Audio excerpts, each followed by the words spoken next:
6 సంవత్సరాలు అయింది నాన్నగారు వైఎస్ వివేకానంద రెడ్డి గారు హత్య జరిగి. 6 సంవత్సరాలుగా పోరాడుతున్నాం న్యాయం కోసం.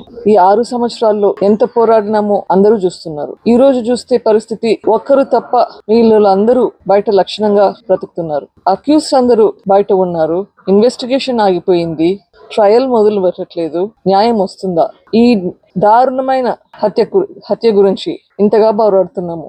వైఎస్ వివేకానంద రెడ్డి గారికి ఇంత అన్యాయం జరిగితే న్యాయం జరగలేదు, మరి ఇంకొకరికి ఎలా న్యాయం జరుగుతుందని అనుకుంటాము? ఎవరైతే నిందితులు అని చెప్పబడ్డారో వాళ్ళకంటే ఎక్కువ శిక్ష మాకు, మా కుటుంబానికి ఎక్కువ పడుతున్నట్లుగా ఉంది. ఇది న్యాయం అసలు? కానీ ఖచ్చితంగా న్యాయం జరుగుతుందన్న నమ్మకం అయితే ఉంది.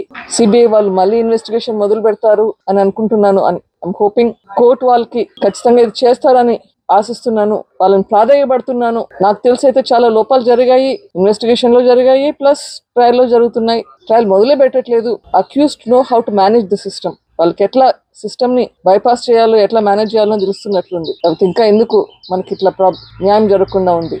కానీ పోరాటం అయితే జరుగుతుంది. చూద్దాం, let us see where it goes. Support అయితే ఇస్తాము అని చెప్పారు, కానీ ఎంత మటుకు చేయగలుగుతారు? ఇది స్టేట్ గవర్నమెంట్ పరిధిలో లేదు ప్రస్తుతానికి. కానీ విట్నెసెస్ అందరూ ఇక్కడే ఉన్నారు. చనిపోతున్నది పరిస్థితి కూడా చూస్తున్నాము. విట్నెసెస్ అని జాగ్రత్త పరచుకోవాలి, అక్యూస్డ్ జాగ్రత్త పరచుకోవాలి, లేకపోతే జస్టిస్ అనేది ఎట్లా వస్తుంది? ఎవరైతే దీంట్లో విట్నెస్ గా ఉన్నారు, ఎవరైతే దీంట్లో నిందితులుగా ఉన్నారు, అందరి బాధ్యత ఇప్పుడు స్టేట్ గవర్నమెంట్ మీద ఉంది. వీళ్ళందరినీ జాగ్రత్తగా వాళ్ళ హెల్త్ సంగతి చూసుకోవాలి, వాళ్ళ సేఫ్టీ గురించి చూసుకోవాలి.